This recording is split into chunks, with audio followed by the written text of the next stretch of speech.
òkú ọmọ àti ẹbí bí a ṣe ń gbẹ́kẹ̀lé olùgbàlà ìpè lẹ́yìn ìpapòdà màmá láti ń ṣe ẹyẹ ìkẹyìn fún wọn lónìí bá a ṣe ń gbẹ́kẹ̀lé olùgbàlà ẹ̀kọ́ àsọtẹ́lẹ̀ yìí bí Olúwa ti bẹ tí ẹ̀mí rẹ̀ sì wà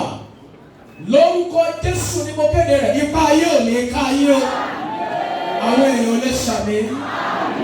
mo nípa ayé ò ní ká ayé o bí Olúwa ti bẹ tí ẹ̀mí rẹ̀ sì wà bẹ́ẹ̀ ó ṣe máa lọ lẹ́yìn ẹ̀yẹ òní lórúkọ Jésù ilẹ̀ òní lánúgbà ẹ̀jẹ̀ yín ẹ̀kọ́ ẹlẹ́ẹ̀kẹta yìí lórúkọ Jésù ni mo kéde rẹ̀ gbogbo ẹnikẹ́ni tó já ọgbà tútù nítorí tiyín ọ̀rọ̀ Olúwa ló sọ bẹ́ẹ̀ lórúkọ Jésù Kristi kí ejò bù wọ́n ṣá ẹgbẹ́ àmìyẹ sókè gbogbo ẹnikẹ́ni tó yí òkúta rìbìtì nítorí tiyín òkúta yẹn máa yí lù padà Ọlọ́run àánú mo gbàdúrà fún àwọn ọmọ òkú àsọtẹ́lẹ̀ ẹlẹ́ẹ̀kẹrin lélẹ́yìí ní orúkọ Kristi Jésù gbogbo ẹ̀yọ́ ọmọ òkú ọmọ àti ẹbí lápapọ̀ bá a bá rí ọ̀nà kan tí ò tí ì nà fún yín kó tó dà gbogbo ìtẹ́lẹ̀ lẹ́yìn ètò yìí lónìí mo pa á láṣẹ ọ̀nà yẹn kó là ọ̀nà ayọ̀ yẹn kó là ẹlẹ́ẹ̀karùn-ún rẹ̀ lórúkọ Jésù lẹ́yìn ètò yìí lónìí gbogbo ibi tẹ́ ẹ bá dorí kọ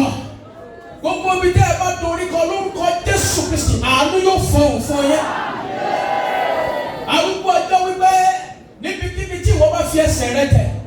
èmi ó gbà á ní ìní fún ọ gbogbo ẹ̀yọ́ ọmọ ògbẹ́ gbọ́ lórúkọ Jésù gbogbo bí ẹ bá fi ẹsẹ̀ yín tẹ̀ láti òní lọ kí Olúwa kó gbà á ní ìní fún yín ojú yín ò ní rí bí ẹgbẹ́ sókè ìdààmú kéré ó gbàgbọ́ ní jẹ́ ìpín yín ẹ lọ kí ẹ lọ ṣe rere ẹ lọ kí ẹ rí àánú gbà sí bẹ́ẹ̀ ni yóò rí àmì yẹn dà ẹ ní kú ní rèwerèwe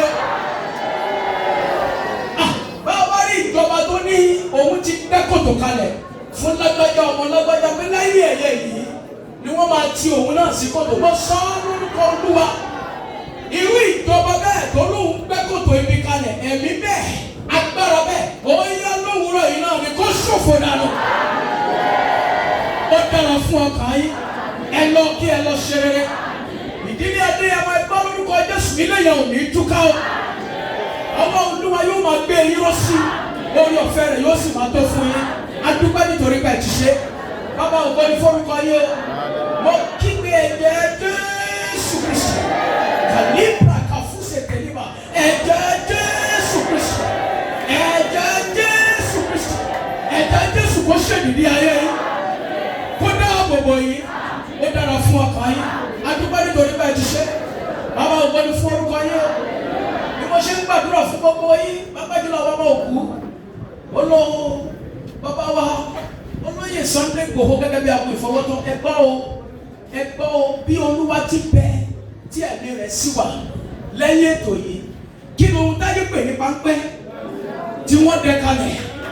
nítorí tí lórúkọ Jésù Olúwa fi náà rẹ̀ dà ẹgbọ́ kò ní mú iyọ̀ ó dára fún ọkàn yín gbogbo ọkàn tó ṣe lẹ́yìn ètò yìí lónìí ẹgbọ́ ojú yín ò ní rí bí ọdún yìí tún ti lọ ènìyàn mo sọ lórúkọ Olúwa ẹ̀mí ẹnikẹ́ni kò ní bá ọ lọ sókè ọwọ́ Olúwa yóò gbé irọ́ lẹ́yìn ètò yìí tí ọ̀pọ̀lọpọ̀ ènìyàn máa rìnrìn àjò ẹ ò rí ànúgbà ó kéré ẹ ò rí ànúgbà alẹ́ ṣe ẹni ṣe jù bẹ́ẹ̀ lọ ẹ ò rí ànúgbà látàrí ètò yìí mo sọ lórúkọ Olúwa a ò ní ní àkọsílẹ̀ mi ìjọ Ọlọ́run máa tẹ̀síwájú máa gbòòrò sí bàbá wa tẹ́ ẹ lọ lórí òkè yìí bàbá àti màmá Rẹ̀mí Adélakùn mo sọ lórúkọ Olúwa ẹ ní dídàkudà ọwọ́ Olúwa yóò máa gbé yín lọ sí òróró orí yín ò ní gbẹ o gbogbo orí adé tó bẹ bí pátá mo sọ lórúkọ Olúwa ẹ ní dídàkudà gbogbo ọrùn lẹ̀kẹ̀ lórúkọ Jésù Kristi ibi ò ní dé báyìí o ìlú gbogbo tí olúkúlùkù wá ti wá yóò tòrò